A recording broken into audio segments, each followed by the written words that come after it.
Bueno, buen día. Soy Mancuello Andrea, residente de tercer año del Servicio de Cardiología del Hospital Militar Central. En el día de hoy vamos a hablar sobre las complicaciones en síndrome coronario agudo con elevación del ST. En base a esto vamos a hablar sobre las complicaciones mecánicas y las eléctricas. Primeramente vamos a hacer referencia a las complicaciones mecánicas, las cuales son la comunicación interventricular post-infarto, la rotura cardíaca, la insuficiencia mitral isquémica aguda, el pseudoaneurisma versus aneurisma ventricular izquierdo y shock cardiogénico. Vamos a empezar por la insuficiencia mitral aguda. Esta complicación genera un mal pronóstico con una mortalidad mayor al 50%. Los mecanismos de la insuficiencia mitral se basan en la restricción secundaria al remodelado en el ventrículo y el tenting, y el mecanismo de isquemia aguda del miocardio. O sea, puede ser tanto por la isquemia en sí como por el remodelado. También la dilatación del anillo por la misma disfunción ventricular o empeoramiento de una insuficiencia mitral ya preexistente. También la rotura total o parcial del músculo papilar. En cuanto a esta complicación, los factores de riesgo van a ser la edad avanzada del paciente, sexo femenino, la localización inferoposterior del infarto y la oclusión completa de la arteria causal del cuadro. Bueno, en cuanto a la clínica, se va a presentar con generalmente edema agudo de pulmón, puede progresar a shock cardiogénico, y le vamos a escuchar un soplo de tipo holosistólico que va a ser de nueva aparición con ausencia de frémito. Esto nos va a permitir diferenciarlo de otra de las complicaciones, que es la comunicación interventricular, en la que ya vamos a ver que está presente el frémito. El diagnóstico principalmente va a ser clínico y se apoya con el ecocardiograma Doppler. El tratamiento principalmente es en la cirugía, ya sea por sustitución o reparación de la válvula. Acá puse un video en el que nos permite evidenciar, este es dos cámaras, vamos a ver el ventrículo y la aurícula y la ruptura de la válvula, que es eso que nos marca la flecha. Después acá tenemos la cirugía, en la cual hay resección de la válvula con el reemplazo posterior de la misma.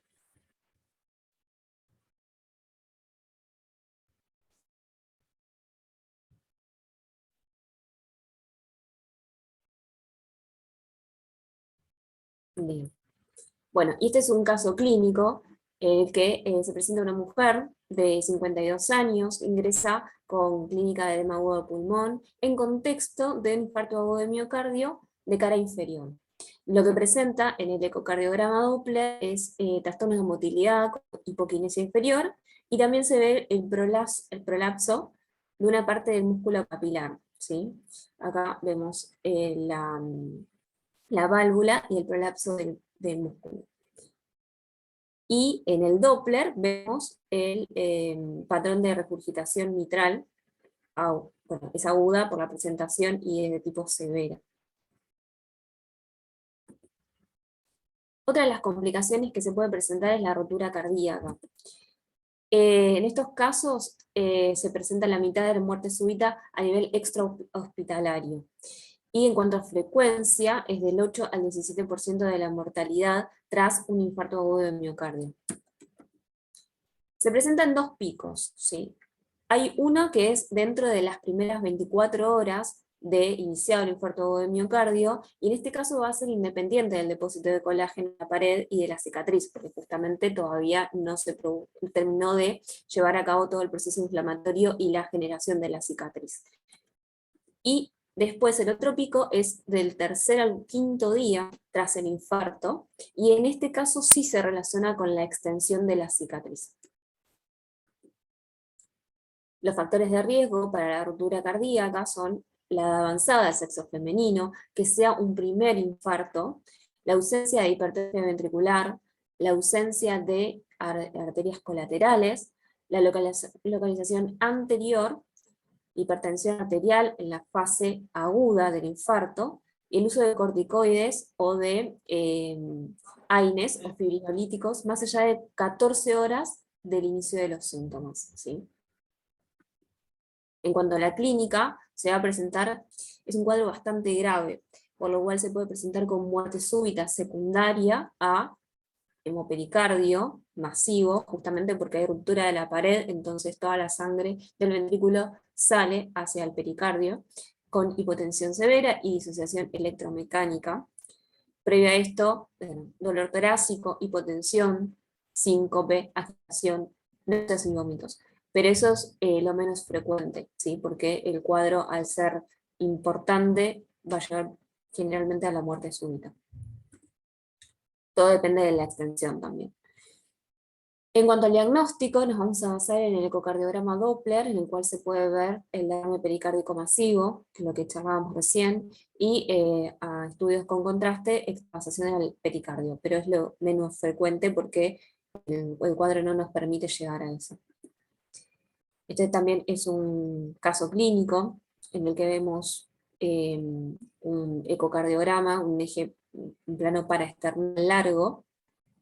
En el caso de un paciente masculino de 64 años que cursa un infarto de miocardio de cara inferior complicado con derrame pericárdico, y a nivel de la zona inferobasal del ventrículo izquierdo se ve una imagen de pseudoneurisma. ¿Sí? Ahora vamos a pasar a charlar un poquito sobre pseudoneurisma. Y esta complicación, el pseudoneurisma, aumenta durante la sístole, aumenta su tamaño durante la contracción ventricular y disminuye durante la diástole, cuando disminuye el tamaño y cuando aumenta.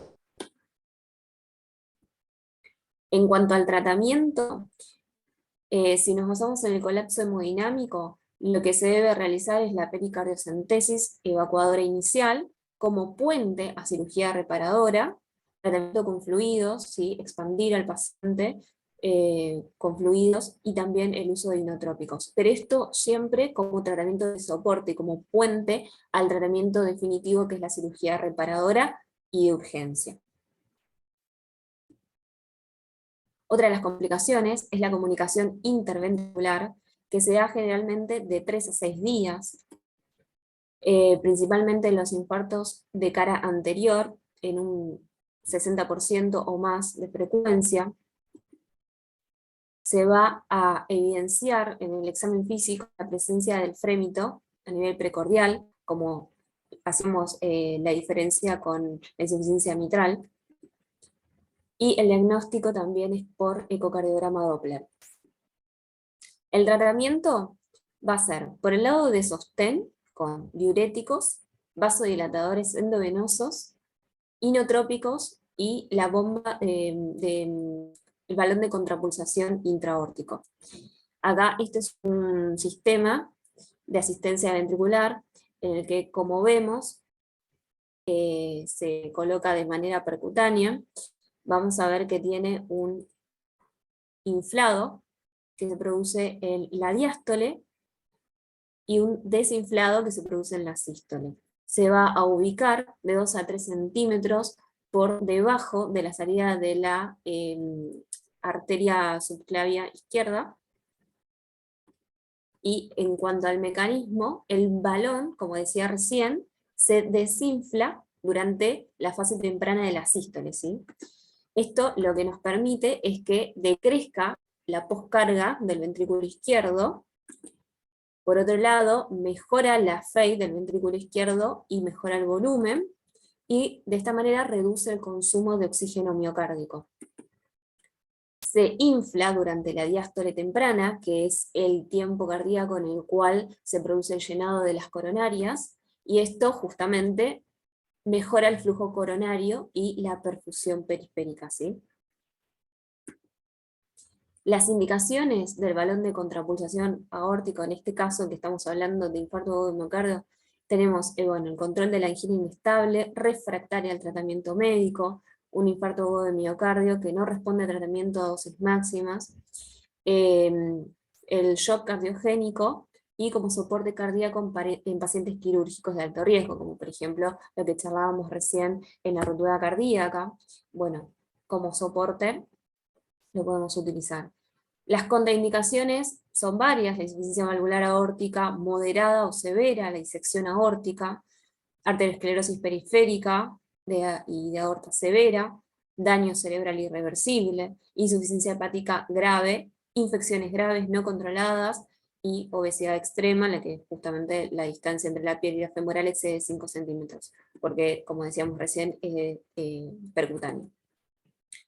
Pero principalmente la corrección va a ser quirúrgica. En base a esto hay tres formas de hacerlo. Una es por sutura directamente, otra es con colocación de un parche y otra es un Amplatzer. Acá podemos ver la sutura, la colocación de un parche y, bueno, vemos la comunicación ya cerrada. Y el Amplatzer es un dispositivo, ¿sí?, que se coloca de forma percutánea también, que tiene forma de un paraguas, que al llegar a la localización se expande y termina de cerrar ese orificio. En cuanto a la formación del pseudoneurisma versus aneurisma, vamos a ver que hay diferencias entre sí, ¿sí? El pseudoneurisma es una cavidad nueva, neocavidad aneurismática, ¿sí?, que impide taponamiento cardíaco y es poco frecuente. Lo que se produce es justamente una ruptura de la pared, pero que es contenida, ¿sí?, por pericardio. El diagnóstico se va a hacer por ecocardiograma Doppler y el tratamiento va a ser quirúrgico. En cambio, el aneurisma va a implicar todas las capas del ventrículo, va a producir insuficiencia cardíaca refractaria, se puede presentar con taquicardia ventricular persistente y generar embolización sistémica. En este caso, el tratamiento va a ser con colocación de parches endomiocárdicos. Acá podemos ver un esquema de ambos. ¿Sí? El de la izquierda es el pseudoneurisma. Vemos cómo se produce la ruptura de la pared y esto queda contenido por el pericardio. Y en el caso del aneurisma directamente afecta a todas las capas. ¿Sí? Bueno, y después pasamos a hablar sobre el shock cardiogénico, que como definición es el estado justamente de la inadecuada perfusión de los tejidos debido a la disfunción cardíaca. Es la causa más frecuente de muerte tras el infarto agudo de miocardio con elevación del ST y presenta una mortalidad de entre 9 a 100%. ¿Sí? En este esquema vemos que el origen es la baja contractilidad miocárdica, ¿sí? Esto genera hipoperfusión tisular, mediando la hiperactividad simpática que genera vasoconstricción para mantener la presión arterial. Y esto lleva a la presión venosa alta, que induce justamente toda la extravasación de líquido y producción de edema a nivel de los tejidos. Bueno, en este esquema vemos que bueno, el shock cardiogénico puede ser manifiesto u oculto. De todas maneras, vamos a usar un Swan-Ganz para poder tener el monitoreo del paciente, y se define con el índice cardíaco menor a 2,2 litros. Esto va a requerir de soporte de asistencia respiratoria mecánica y soporte de inotrópicos, ¿sí? En este caso se usa el balón de contrapulsación aórtica, y en el ecocardiograma lo que podemos ver como causa de este cuadro es lo que charlábamos previamente, ¿sí? La comunicación interventricular o ruptura cardíaca, que esto se resuelve con cirugía cardíaca, el compromiso de la función ventricular, que puede requerir de angioplastía o trombolíticos, y la insuficiencia mitral, que también la resolución es por cirugía cardíaca. El tratamiento principalmente va a ser la revascularización precoz y completa, ¿sí? Porque tenemos que tener en cuenta cuál es la causa, que es el infarto. Es seguido por o apoyado en el manejo hemodinámico, ¿sí? Y la corrección de las complicaciones mecánicas. También para un adecuado gasto cardíaco nos podemos apoyar en el balón de contrapulsación intraórtico, que hablábamos previamente, el ECMO, que es el sistema de oxigenación por membrana extracorpórea. Lo que hace es justamente actuar como un soporte temporario del sistema respiratorio o cardioventricular, en el que la sangre es drenada por una cánula en una vena central. Esto lo lleva hacia este sistema que es un oxigenador de membrana y lleva de nuevo la sangre al corazón, pero ya reinfundida con oxígeno. Por otro lado tenemos el Tandem Heart con canulación femoral. Esto también es un sistema de aporte en el cual tenemos canulación femoral. Lo que se hace es utilizar una cánula en la vena femoral y hace comunicación con la aurícula izquierda y por un sistema de bomba centrífuga paracorpórea aporta sangre oxigenada con un flujo continuo y que permite aportar un gasto de hasta 4 o 5 litros por minuto. Y de esta manera, con esta función de bypass, permite dar reposo al ventrículo izquierdo. Y después contamos con el sistema de Impella, que es un dispositivo también de asistencia circulatoria de forma percutánea, que aporta un flujo teórico entre 1,5 litros, 4 litros, y se coloca a través de la válvula aórtica, impulsando sangre de forma continua desde el ventrículo izquierdo hacia la aorta. Bueno, y ahora pasamos a hablar sobre las complicaciones eléctricas. En base a esto, las complicaciones eléctricas son frecuentes en las primeras horas post-infarto agudo de miocardio. Es una de las razones por las cuales a un paciente que recientemente está transcurriendo un infarto, lo tenemos que tener en control por telemetría. Una de ellas es las arritmias supraventriculares, en el cual podemos hacer referencia a la fibrilación auricular, que representa el 28%, y la bradicardia sinusal, que representa el 7%. El paro sinusal, un 5%, y después tenemos las ventriculares, que acá hacemos referencia a taquicardia ventricular no sostenida. Es no sostenida porque se presenta en menos de 30 segundos, o sea, tiene una duración de menor a 30 segundos, con una frecuencia de 13%, el bloqueo auriculoventricular 10%, la taquicardia ventricular sostenida, que representa el 3%, y la fibrilación ventricular un 3%. Pasamos a hablar sobre la fibrilación auricular, que es la arritmia supraventricular más frecuente. Tiene un impacto pronóstico porque se asocia a shock cardiogénico, a insuficiencia cardíaca, a ictus y una mortalidad a los 90 días. Ahí en el electro podemos ver las características de la fibrilación auricular, que es un ritmo de tipo supraventricular, es irregular, ¿sí? Una ausencia de onda P. También tenemos que tener en cuenta en estos casos de qué tipo de respuesta ventricular es, ¿sí? No es lo mismo una fibrilación auricular de adecuada respuesta que de moderada o de alta respuesta ventricular. La de alta respuesta ventricular presenta peor pronóstico. En cuanto al tratamiento, si esta fibrilación auricular se presenta con descompensación hemodinámica, la indicación es de cardioversión eléctrica, pero en el caso de que no presente descompensación hemodinámica y tenemos que hacer control de frecuencia cardíaca, se puede utilizar como primera línea los beta bloqueantes o los antagonistas de calcio no hidropiridínicos, o dioxina endovenosa en los casos que esa fibrilación se produzca en un paciente con insuficiencia cardíaca o hipotensión. Y en base al control de ritmo podemos usar como primera línea amiodarona.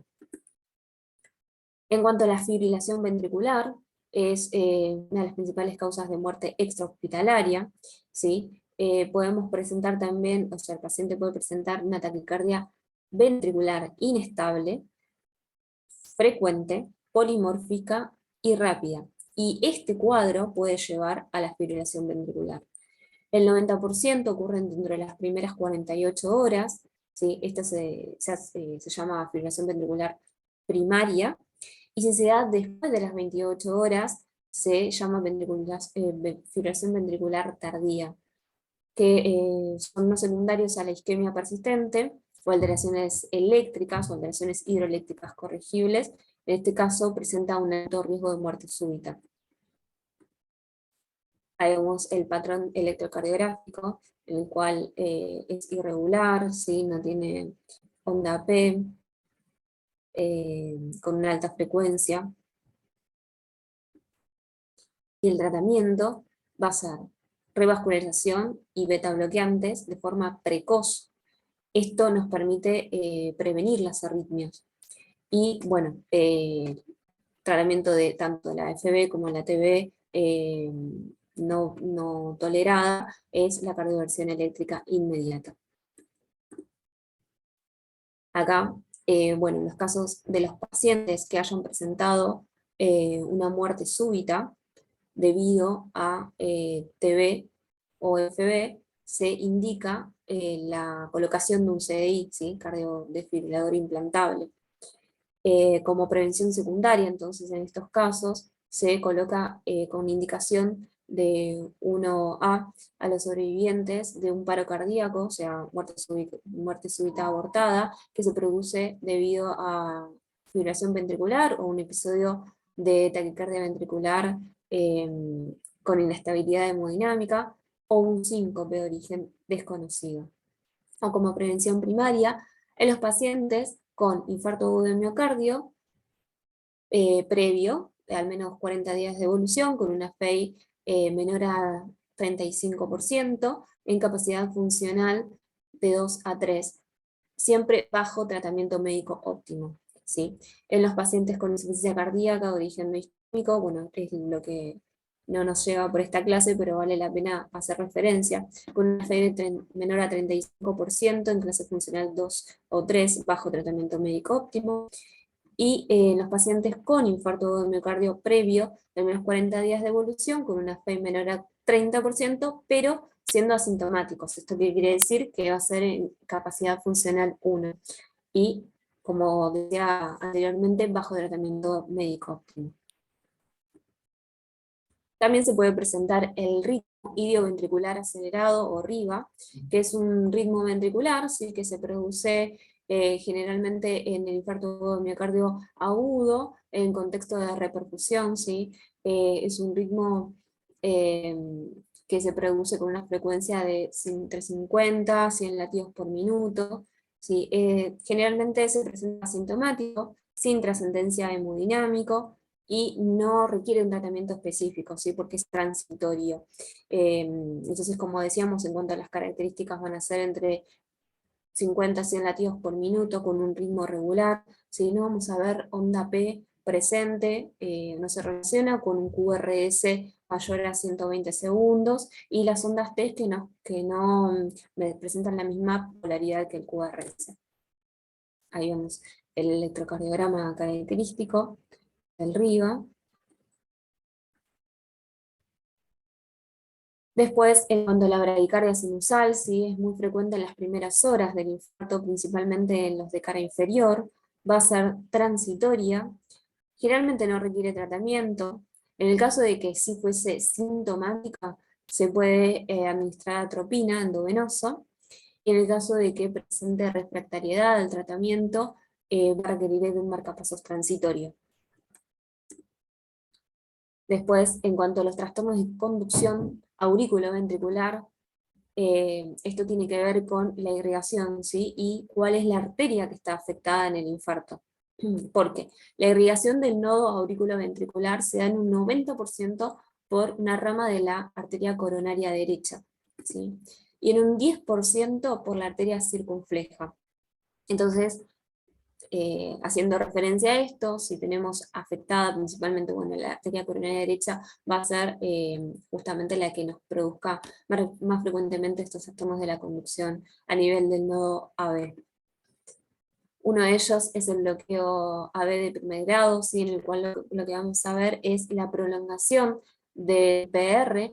Este va a presentar una duración mayor a 200 milisegundos con conducción de QRS, o sea, vamos a ver una onda P seguida de QRS y no requiere tratamiento porque no presenta un riesgo mayor. Acá podemos ver justamente la prolongación del PR, lo que si medimos los cuadraditos van a ser mayor a 200 milisegundos y toda P conduce QRS. En el caso del bloqueo auriculoventricular de segundo grado, acá podemos hacer referencia al bloqueo MOITS 1 o de Wenckebach, en el que vamos a ver prolongación pero progresiva del PR, ¿sí? Hasta que una P deja de conducir en impulso al ventrículo y se produce ausencia del QRS. Realmente se producen los infartos agudos de miocardio de cara inferior. Pueden ser asintomáticos y resuelven en 5 a 7 días. Y si es sintomático se puede ver el requerimiento de atropina. En el caso de que la infusión con atropina fracase, nos podemos apoyar en marcapasos, ¿sí? Acá vemos el bloqueo en el electro con prolongación del PR progresiva. Vamos a ver PQRS, PQRS, hasta que una de las P deja de conducir. Y después, también haciendo referencia al bloqueo AB de segundo grado, pero de tipo MOITS 2, hay un fallo en la transmisión del impulso, pero sin prolongación previa del PR, ¿sí? Es una progresión de bloqueo AB completo más frecuente y el tratamiento va a ser un requerimiento de marcapasos, ¿sí? Este es uno de los electros que vemos que dejan de conducir una de las P. Tenemos PQRS, PQRS, pero después la P deja de conducir. Y el bloqueo AB de tercer grado, o llamado completo, en el que se produce la disociación del impulso de la aurícula con el ventrículo, ¿sí? O sea, cada una de esas cavidades va a trabajar por separado y va a tener un ritmo distinto. Entonces vamos a tener las ondas P, los complejos QRS que van a ser regulares entre sí, o sea, las ondas P por un lado, y los complejos QRS por otro, en ritmos diferentes. Se produce entonces el infarto agudo de miocardio de cara inferior, transitorio con un escape ventricular mayor a una frecuencia de 40 latidos por minuto, o el infarto agudo de miocardio de cara anterior, que nos genera un peor pronóstico, ¿sí? Con una mortalidad que representa el 80% aproximadamente. Y en este caso, el tratamiento va a ser con marcapasos, al igual que en el bloqueo de segundo grado MOITS 2. Y acá podemos ver, ¿sí? el patrón que tienen las P, que son las líneas, las fichas rojas, ¿sí? Tienen, digamos, un ritmo que es regular entre sí, entre las P, pero son diferentes al ritmo que presenta el QRS, que entre QRS y QRS sí tienen un ritmo regular. Bueno, y después pasamos a hablar sobre los trastornos de la conducción intraventricular, ¿sí? Este se produce en relación con la extensión, más que nada, del infarto. En los casos de rama derecha y fascículo anterior de rama izquierda de las de His, se producen las arterias perforantes, ¿sí? De la arteria descendente anterior, los infartos anteroseptales, genera un bloqueo de rama derecha o, por ejemplo, un bloqueo anterior izquierdo. En este caso, el tratamiento va a ser con marcapasos. Muchas gracias.